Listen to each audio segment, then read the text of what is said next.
vaga, talvez, contra o rebaixamento. Tá aí, então, os jogos de hoje. E agora, a classificação. O Palmeiras segue líder com 61 pontos, mas agora tem o Flamengo na sua cola, também com 61 pontos e o mesmo número de jogos. Esse final do campeonato vai ser eletrizante. Bem para trás, o Cruzeiro com 56. E aí, dali para baixo, todo mundo lutando por vagas na Libertadores, ou muita gente lutando por vagas na Libertadores. O que chama atenção é o vale entre Palmeiras e Flamengo e o resto. E também ali na zona de rebaixamento, né? O Santos, se ele vencer hoje, praticamente decreta o rebaixamento do Vitória também. Os 4 já estão ali bem embaixo. Essa é a situação atual do Campeonato Brasileiro. Muito bem, vamos lá. Mauro César Pereira, qual foi o grande mérito do Flamengo para esse 3-2? Eu já adianto, eu achei o jogo legal pra caramba. Independentemente da arbitragem, que eu achei ruim, errou e tal.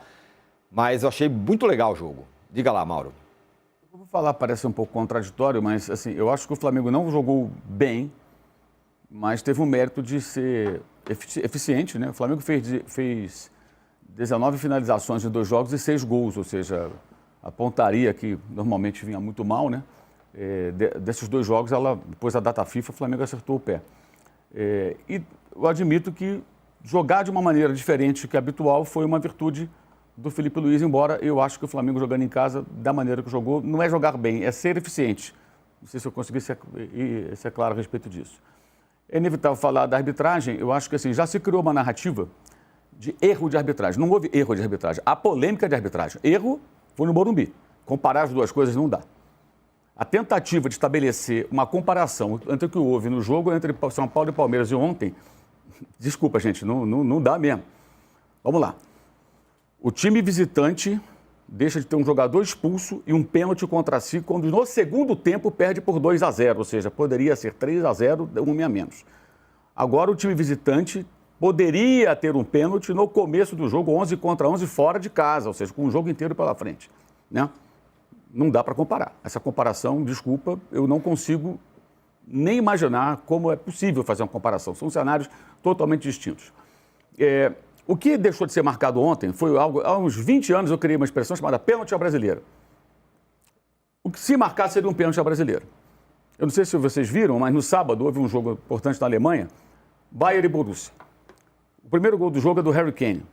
Ele cabeceia após um cruzamento e o Guirassy, o centroavante, o atacante do Dortmund, está marcando e tem um toque igualzinho do Jorginho. Igualzinho. Aliás, a foto desse contato está no perfil do Bayern de Munique Notícias. Ninguém reclamou, o gol seguiu. Niko Kovac, técnico do time do Dortmund, depois do jogo, ele reclama até da falta de critério do árbitro durante o jogo, mas diz, aquilo não é falta. E o árbitro fala depois, não, aquilo não é falta. Não há força suficiente para derrubar o jogador. O jogador, no caso específico, consegue finalizar. Vamos voltar um pouquinho, o gol contra do Pulga, contra o Bayern, nos Estados Unidos, na Copa do Mundo de Clubes. Não houve reclamação, também tem um contato no Pulga. E com relação ao futebol brasileiro, a gente pode falar das contradições, claro, porque os árbitros não têm critério. A gente pode voltar até o 89, o gol do Maurício do título do Botafogo contra o Flamengo. Ali o Leonardo é empurrado também levemente, mas ele não seguiu o jogo. Ali se apitou a moda internacional. Ontem, o Wilton tentou apitar a questão que eles não sabem apitar. A moda futebol, e não futebol, são duas coisas, futebol brasileiro. E aí, para criar essa narrativa, e há um esforço muito grande para se reforçar essa ideia de erro de arbitragem, e o certo, da minha visão, é polêmica envolvendo a arbitragem, que eu admito, óbvio que eu admito, evidente, que alguém acha que é pênalti, ainda mais no ambiente do futebol brasileiro. Então podemos discutir. Agora, tratar como erro inquestionável ou não. Erro inquestionável, na minha visão, lógico, estou dando a minha opinião, tá, gente? Discordem à vontade. Porque você fala, às vezes o cara não entende bem que é uma opinião. Foi no Morumbi. Ali foi um erro crasso, uma coisa que não dá para discutir. São lances bem distintos. Para reforçar, você tem o quê? O mal do futebol nas transmissões, que é central do apito. A central do apito, ela é a dona da opinião na transmissão nos 2 canais, no pay-per-view e no aberto. E o que ele fala tem que ser repetido claramente por todo mundo, porque ninguém contesta.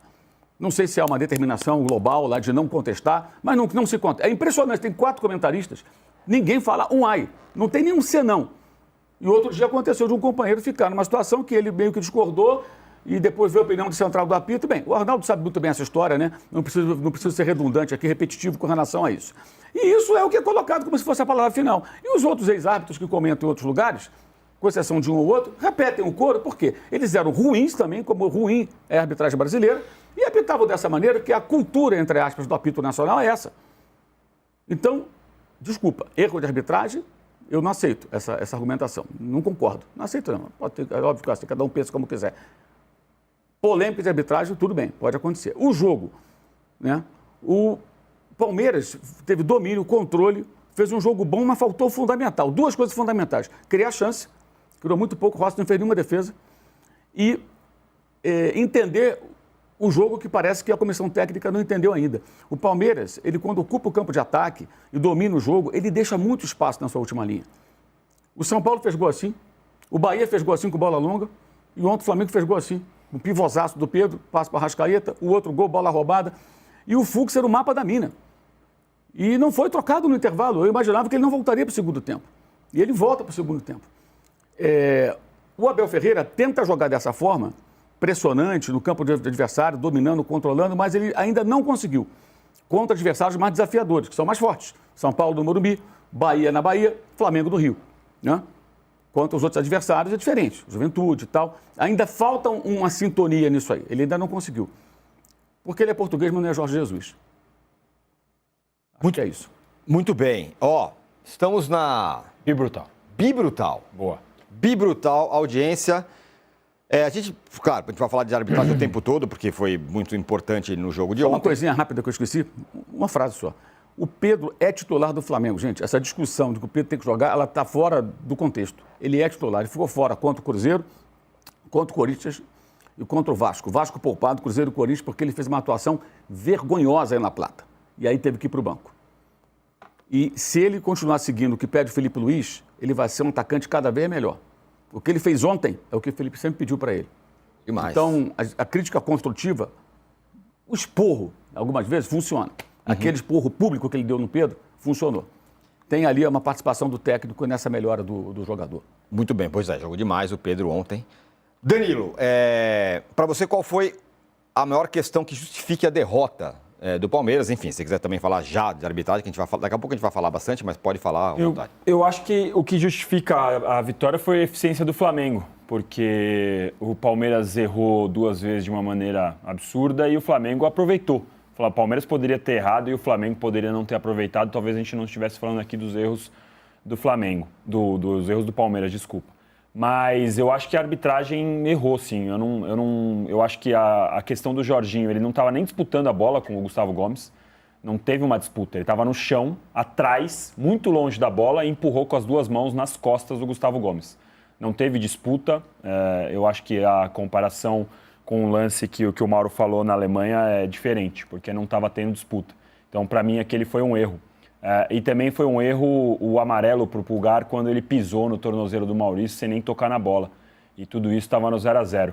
Eu concordo que o erro mais grave na comparação foi do Tapia, e do Gomes, do Alan e do Tapia, porque aquele ali foi um pênalti mais escandaloso.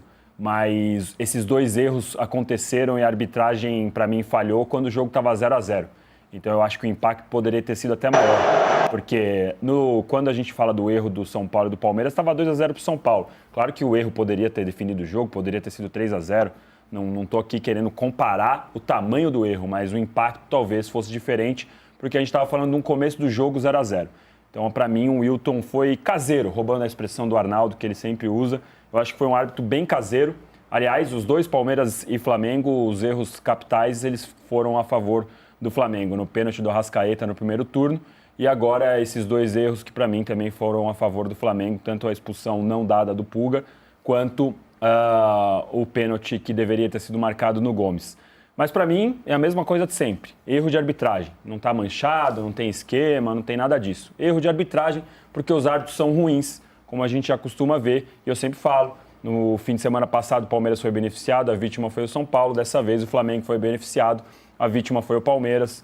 Hoje, provavelmente, nessa rodada com 3 jogos, a gente vai ter o mesmo problema. Eu sei que o Candançan foi xingado no jogo do São Paulo do Mirassol. No fim de semana que vem vai ser xingado o árbitro. É a mesma coisa de sempre. Mas sobre o jogo, eu acho que a eficiência do Flamengo foi determinante por isso.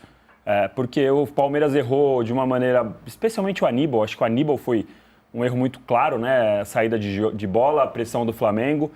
Um erro que não poderia acontecer no momento do jogo, se vira 2-1 como estava, era outra coisa. Eu acho que no do Fux, o primeiro gol, temos que dar mérito também ao Pedro. Claro que ele poderia ter feito melhor, o Fux poderia ter feito falta. Nada me garante que o Murilo faria melhor, porque o Murilo está numa fase bastante insegura, então acho que na comparação também é difícil saber o que o Murilo faria em relação a essa jogada do Pedro. Mas eu gosto de dar o mérito para o Pedro, porque ele fez um pivôzaço e o Arrascaeta já sabia que o Pedro ia conseguir fazer o pivô e ele já começa a movimentação antes mesmo. O que mostra que os dois gênios se entendem muito facilmente. O Gustavo Gomes demorou a perceber também o Arrascaeta correndo. Quando foi ver, a bola parou dentro do gol. Depois o Palmeiras conseguiu reagir bem, mesmo com os erros de arbitragem, mesmo com o Flamengo à frente. O Palmeiras reagiu bem, estava jogando bem, muito diferente do que a gente se acostumou a ver quando o Palmeiras ia para o Maracanã.